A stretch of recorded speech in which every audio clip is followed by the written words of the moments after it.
Good evening, visitors. Welcome to the Australian War Memorial's Last Post ceremony. My name is Yana Johnson, and joining us today from the Royal Australian Air Force is Warrant Officer Richard Salcole. We warmly welcome the family of Private Norman Harper, whose story will be told shortly. We welcome the veterans who have served, those that are still serving, and the families that support them.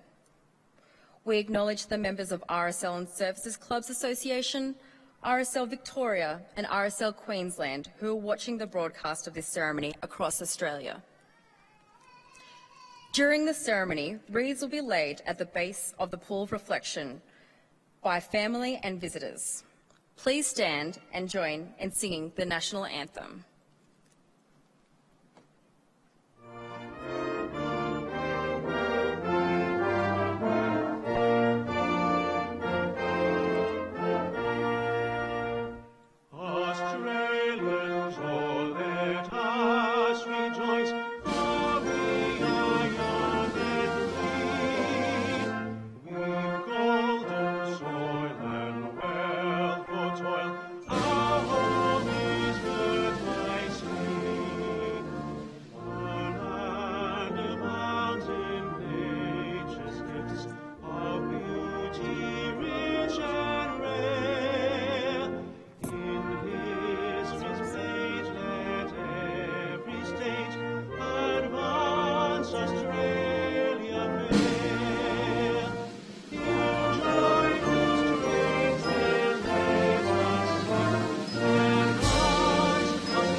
The Australian War Memorial was the vision of Charles Bean, Australia's First World War official historian.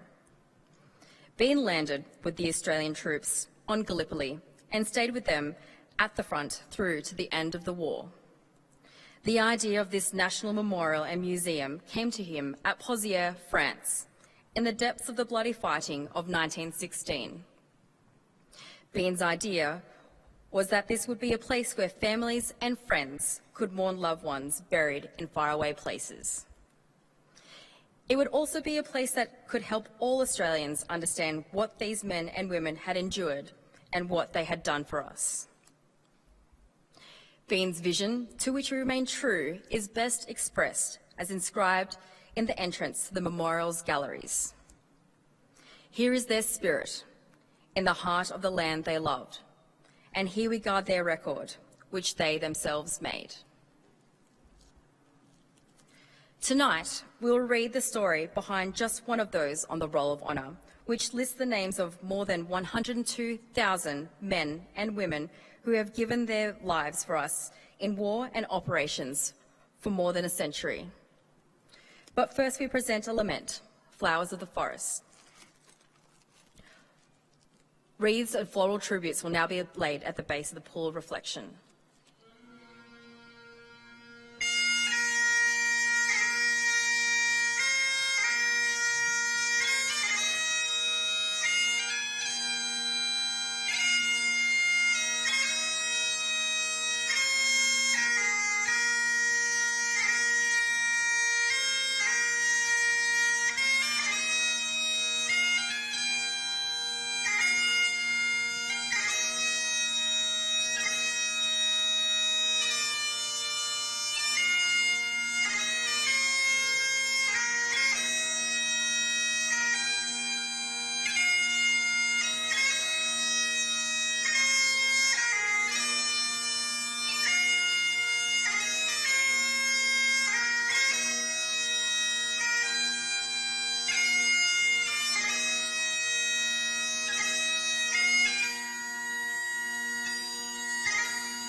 Today we remember and pay tribute to Private Norman Harper.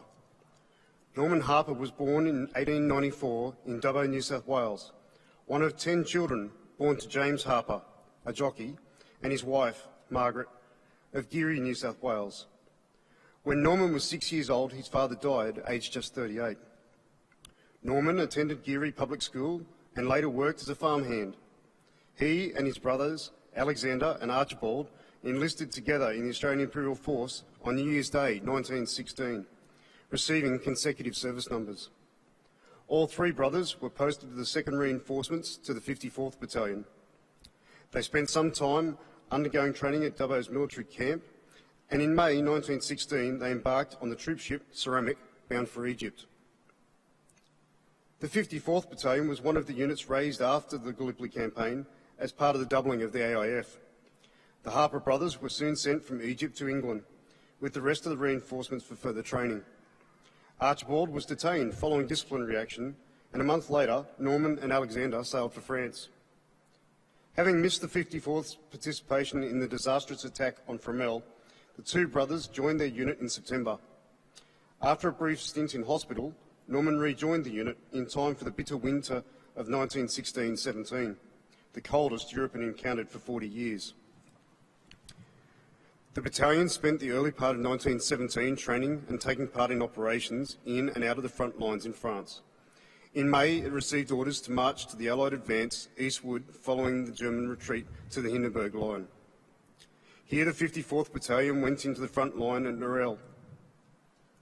In the early morning of the 15th of May, the battalion's front line positions were subjected to heavy German artillery bombardment. The Allies responded with their own bombs and trench mortars, and a series of counterattacks resulted in the enemy being driven back and suffering exceptionally severe losses. The 54th Battalion's actions were highly praised by the AIF superiors, including General Sir William Birdwood.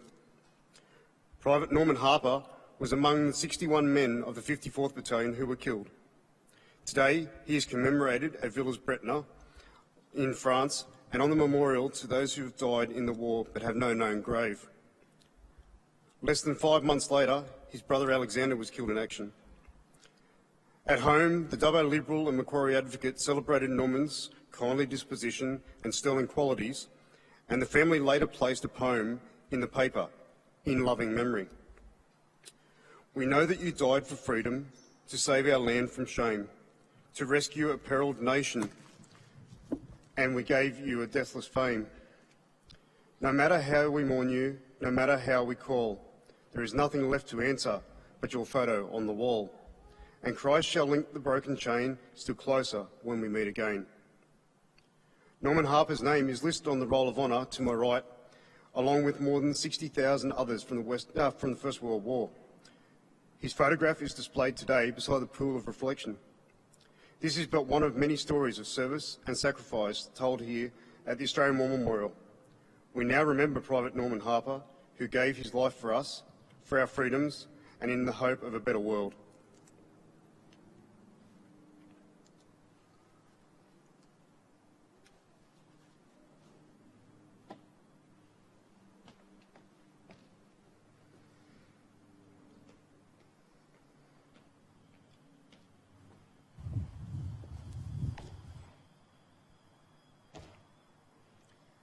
They shall grow not old, as we that are left grow old. Age shall not weary them, nor the years condemn. At the going down of the sun, and in the morning, we will remember them.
lest we forget.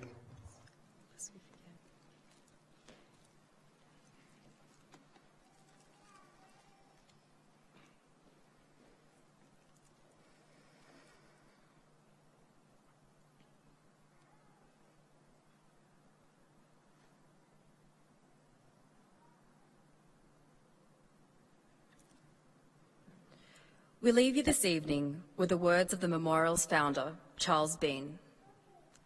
Many a man lying out there at Pozières or in the low scrub at Gallipoli, with his poor tired senses barely working through the fever of his brain, has thought in his last moments, well, it's over.